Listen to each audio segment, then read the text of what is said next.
เบี้ยวอ่ะมันจะหินเลยเจียนเลย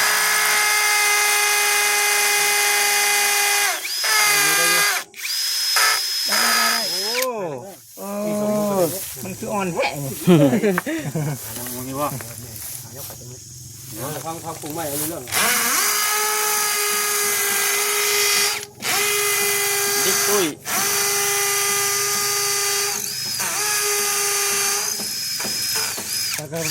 พัดเลยเบิ่งมันกับอะไรใช้เงาเลยพระเจ้าไทยกับใช้เงาเลยมันชื่อแต่ทางพุ่นเจอทางพุ่นดีกันไหมล่ะไหมนะไหมละนาชิพ่ออยู่เลยกันเนาะนาชิพ่ออยู่อ๋อเห็นก็ได้ใช้เรื่องกับใช้เงาด้วยกันนะแม่น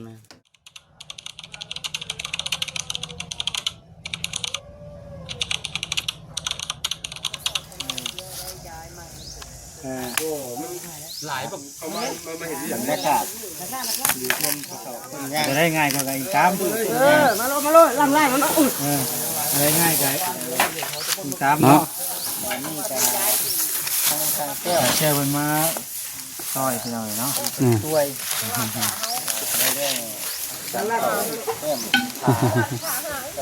เนาะ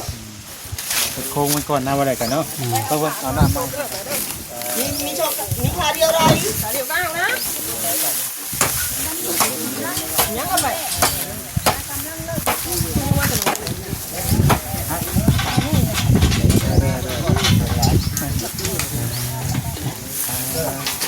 น้องเลยสบายดีนั่งเย็นๆไปก่อนเนาะพี่น้องต่อ EP 2ทักทายสบายดีเด้อพ่อแม่พี่น้องซีEP 2เบี้ยตกจะมานำบ่ขอกินละรางวัลนะได้เราที่ไหนล่ะคือสิง่ายรอกไปเลยเนาะนี่มางอยรถป่ะผมได้ก่อนการช่างผมรู้แล้วครบสุดครบมือเนาะน้องถือทองจัดการเลยบัดถือทอง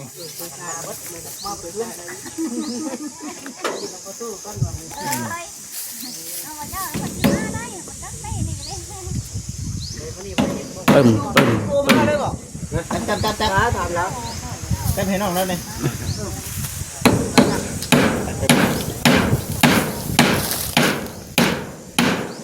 ร้อยนะกันน้องต้องได้ตัดเป็นกูนะไปอยู่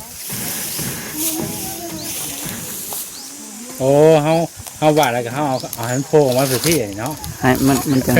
จะแน่นป่ะนี่ขึ้นอยู่ได้ทางนี้แล้วขึ้นอยู่ได้สวยกันเนาะขึ้นไปน้ำนะเอาไอ้เงาเลยก็ได้บ่ครับเอารัวเลยวะเดี๋ยวรัวเลยคือเดี๋ยวรัวเลย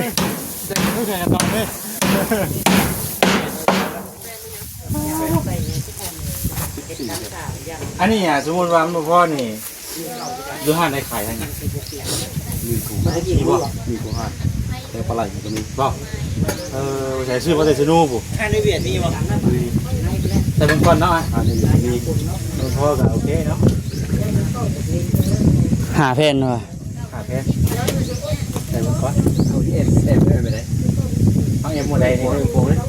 หมดใดเตะได้เนาะทั้งควงแล้ววะเอาใส่เช่นนี้ก่อนก็ได้เช่นตัวนี้ใส่นี่ผมมาจะพูดพี่กูบ่80 เซนเอาลงมา80 เซนด้วย2 แผ่นเจอเดือดไปว่าใส่เบิ่งก้อนใส่เบิ่งเล่น2 แผ่นใส่เบิ่งก้อนเอามันพ่อกันดีเนาะมันพ่อกันดีกันแผ่นลงมา2 แผ่นนะพอดีเลยเม็ดนึงเม็ดนึง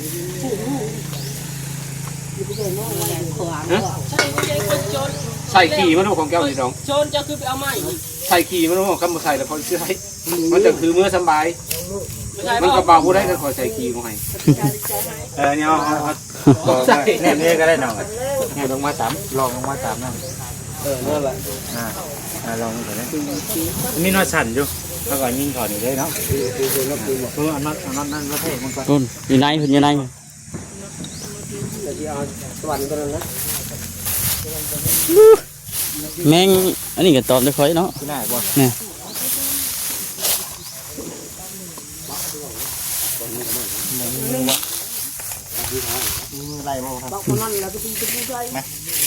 จ้าวะ จะไปตอมบ่ ไม่ตอบไหม เนาะเพื่อออกคนให้ตอบหลายคือตรงนี้เนาะสัตว์เลี้ยงประตูต้นยาง ใช่แล้วว่าบักนี้เราเป็นบักนี้เราเป็นใช่นะออกเรียนไปทำ เนาะ ขอมาทาน ซอนี่มันติดกับมือมั้ย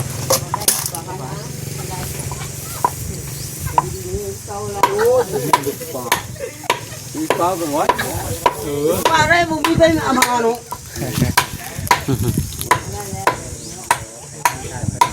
ลงมือเลยเนาะ เยอะข้าวแล้วเขาเชื้อ โอ้ปลาเราปุ่นไว้อยู่แล้ว มาคนเสียงอ่ะเอาขีดเพียงบ่เพียงก็บอกต้องได้สูงได้ต่ำ เอาตามขีดเลยบ่ กล้าแล้วบ่ โอ้ ต้องได้สูง มันจะซ้ำกันนะ ทำพอดีเลยอ่ะพอดี ขีดเลยใช่ป่ะเช่น ขีดเลยเนี่ยขีดยังบ่แท้ขีดตัด ตัดแท้บ่อันใดตัดเลยตัดเพียงเลยบ่ตัดเพียงเลยอ๋อโอเคเขาเป็นช่างชีวกะนั่นนั่นช่าง ช่างชีวกะก็ช่างเท่ เอ้าเด็กสน เป็นยัง ขอพันแล้วแตกบ่แตกเป็นไง เป็นยังเด็กคนนั้นคือ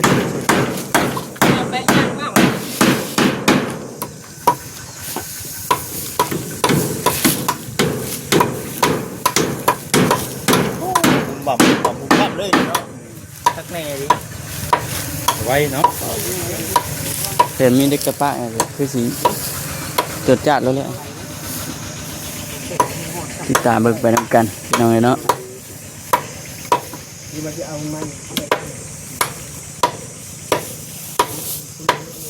บ่มีแบบดอกเล็กกระปูให้ยุตอกเลยเนาะบ่เล็กกับมันเองนะตอก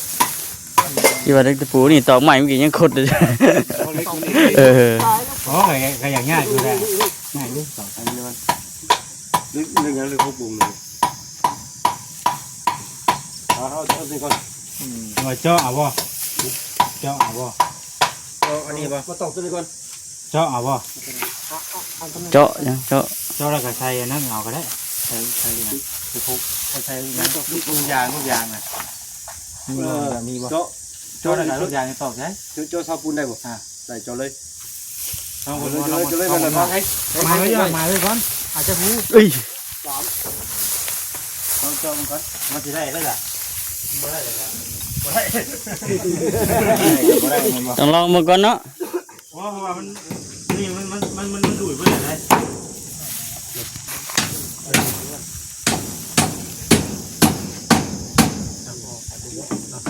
ที่วางกลางมันได้นะ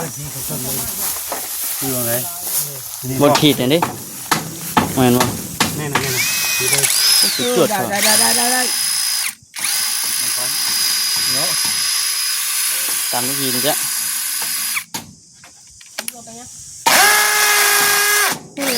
คุยเหรอ เนาะใช่มันคือนั่นมันคือเบี้ยวอ่ะมันคือหินอย่าง มันเจียนเลย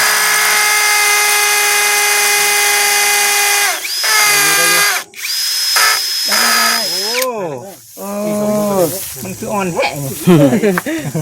มึงนี่ว่าฟังปรุงใหม่เอาเรื่อง ดิคุย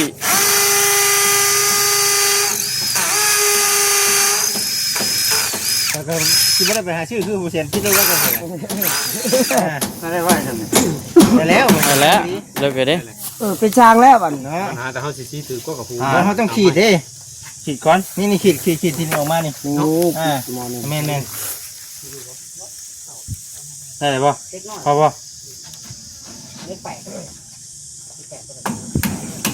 เขาต่อมาช่วยเขากับเวียงใช่เอาแม่เนาะ เลี้ยงเอา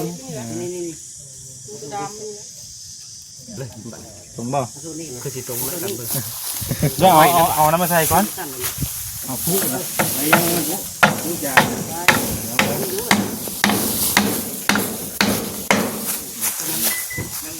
ไป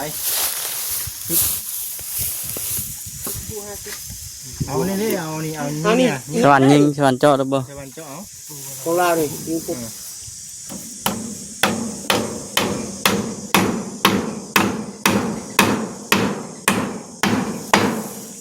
หักเนาะแล้วต่อซอยกันไปด้วยเนาะใหญ่บ่ใหญ่กับผู้นี้ต่อกับไม้ซื้อไปแล้วก็ลกถอดปุ๊บออกเด็กไม่ดิบก็ได้ เลือกสบายใจ มันเป็นพ่อหันพ่อเป็นพ่อเป็นทำดิ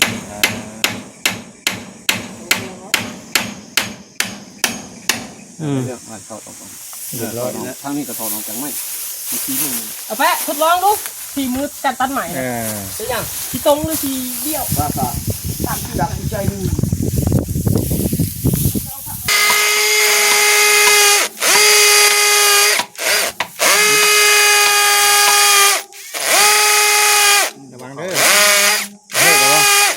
รู้กระเทกกันป่ะ ทำเด็กไปจักทำเด็กจักเลยรู้ว่าดินแห้งจักเนาะนั่นแหละเลิกจะบอก เช่นนี้เลย ทำไมบ่ยำมาหนึ่งบ่มายำมาหนึ่งอะไรบ่ได้บ่ถึกเลย บ่ถึงแล้วของมันตะปูอยู่หั่นเนาะ ได้เล็กน้อยนึง ลองชกก็ลองหน่อย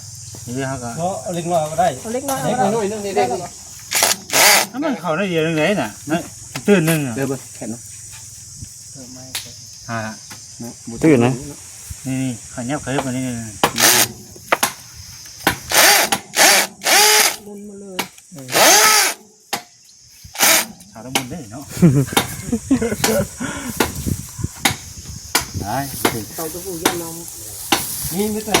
ซีอิ๊วใหม่ก็สิ นี่ซีอยู่ฟังนี่ ซีอิ๊วใหม่ก็ได้ ดูว่ายับมาพี่แม่ยกมาขัดตรงนี้เนาะให้ไม้มันเลยไม้มันเลยเยอะมองกลางรถนี่เนาะ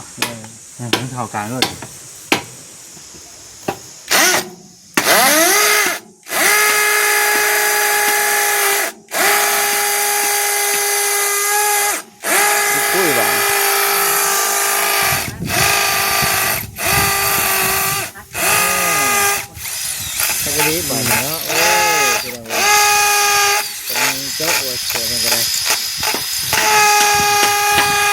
เล่งใส่บนชี้กี่นี่ละตัวนี้ก่อนว่าเอาตัวพี่เขาไปยังดอกตัวดอกอันนี้ก่อนมาตอกดอกนี่ แน่เบิ่งน้ำติ ตอกแน่แล้วไปตอกดอกก่อนได้ ไปทางพี่ก่อนก็ได้ ขี่เต็มเลยมันขี่แต่ไม้มีดอกไม้มีดอกน้ำกัน ผมมีดูรันเนาะมีสายตาเนาะ เครื่องตัวมันได้ดีแบบกล้าเบิ่งคักเลยนะแบบเนาะแล้วนะเบได้บ่มีน้องสิน้องไม่ได้ป่ะ ไปเลยตอนนั้นบัดนี้บ่ เอาลอดอีกบันนึงเอาเจ้าข้อเอาลอดลงไปอีกเอาลอดลงไปอีก เอาเลยน้ำตัวนี้ เอาลุดลงมา เลี้ยงกันเทิง มันต่ำตะพังเทิงเลยต่ำตะพังเทิงมันตบเลยไม่เยอะเขาต้อ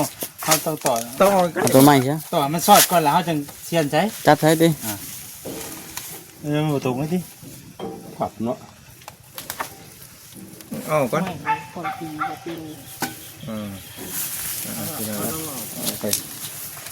อ้าวคนปี เอาตัวใหม่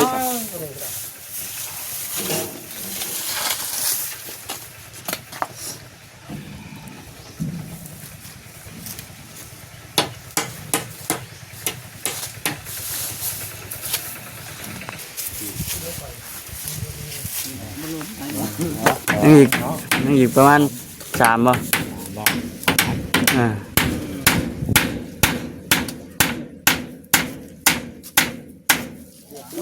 ขอบางในเซลเล็กเยอะมันเซลเล็กเลยเป็นอีกแค่หน่อยบ่ เขาคิดเงิน กวนเขาใครเขาเขามานอนบนล่างได้ นอนใจจะนอนเขาแล้ว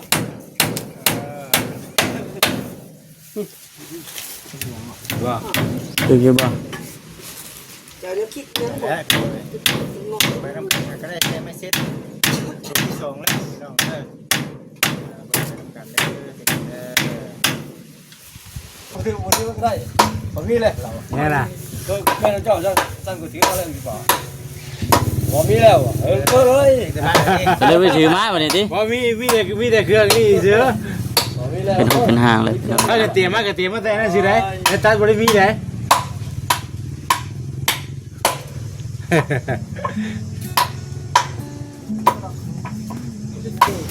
แบบหัวใจลึกมูก็ได้ ยันมันแน่นนะที่บ่ โอ้ย คักดูแล แทกโลดปิดเลยค่ะ ที่ว่าเขาใส่ยาวว่าสิเดี๋ยว ใส่ยาว เต็ม แทก เรา ไว้ เล อี ย ก ใส่ยาวเลยป่ะ เขาจะพัดเลยเบิ่ง มันก็ไม่ได้ใส่ยาวเลย เดี๋ยวเขาจะใส่กันยังยาวเลย มันสิได้ตัดแต่ทางพุ่นเจอทางพุ่นก็ดีกันแม่นแล้วแม่นแล้วแม่นแล้วน่าสิพออยู่เลยเพิ่น 60เลย เนาะ ไปต่อ น่าสิพออยู่ ปาด อ๋อก็จะใส่เรื่องกับใส่ยาวกันแหละ แม่น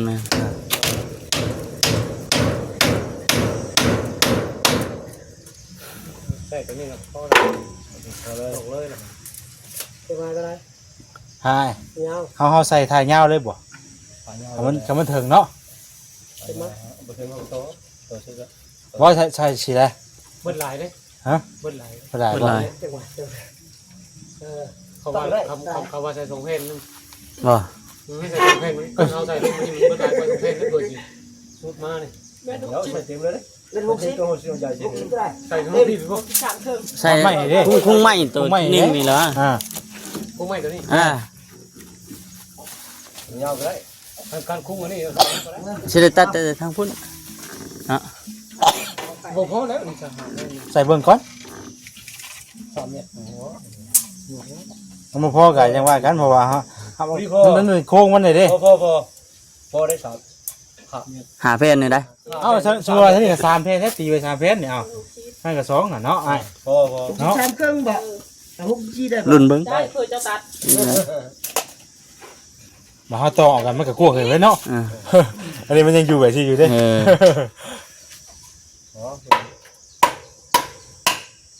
เล็กจิปะทันสมัยเนาะ ป้าแบบนั่นนะบ่รวดเร็วทันใจนะ ยุ่นใช่รถดิ นี่แบบป้าตัวนี้แบบใจฮอด นี่อย่าให้มันเข้าซะไหนยุ่นใส่บนแห้งรถ มันเนาะ ได้เม็ดเอามาไว้เอาไปทำเป็นแขกแรกเอาลงมาถึงมาคือเก่าละแหน่เดี๋ยวบุคืนละเย็นได้เดี๋ยวบุคืนจังบ่ได้เป็นได้ตัวเดียว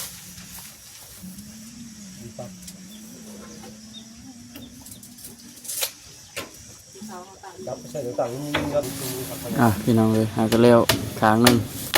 อีกขางหนึ่งบาทนี่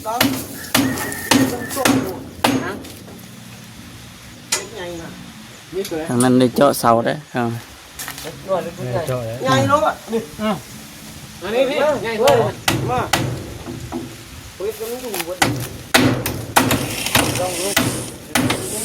ไปลองเบิ่งบ้าง ประมาณ10ก็โอเคเนาะ โอเคนะจบ โอ้ชุดพอดีเลยพอดีชุดเล ยันได้ตัดอีกเจ้าบ่เช่น ก็โอเคอยู่ บ่ตัดก็สิเป็นจังติมันเจาะลงมาในเดือนเนาะโอ้ยพอดีไป โอ้พอดี โอ้ยพอดีเลย อ่า พอดี พอดีเลย แต่ว่าหันทางมันคือเด้อหันมาเบิ่งนี้ แม่นี่ลงมา หันออกมาเนาะ แต่ว่าถึงโอเคอยู่โอเคเอาท่านี้เลย พอดีไป เส้นต่อไปก็ได้ตัด จะจ้องเข้าไปเลยเนาะ จ้องเขาแล้ว ลงเส้นใส่เส้นแล้วก่อน ไอ้เช่นแล้วก็เป็นปวดอย่างใช้พายแล้วเนี่ย ไม่ใช่พากันใช้เป็นโต๊ะข้าวเลยไป ที่ต่อใช้ต่อไง ป้ายแบบนี้เพราะอะไรที่ฮักหรอก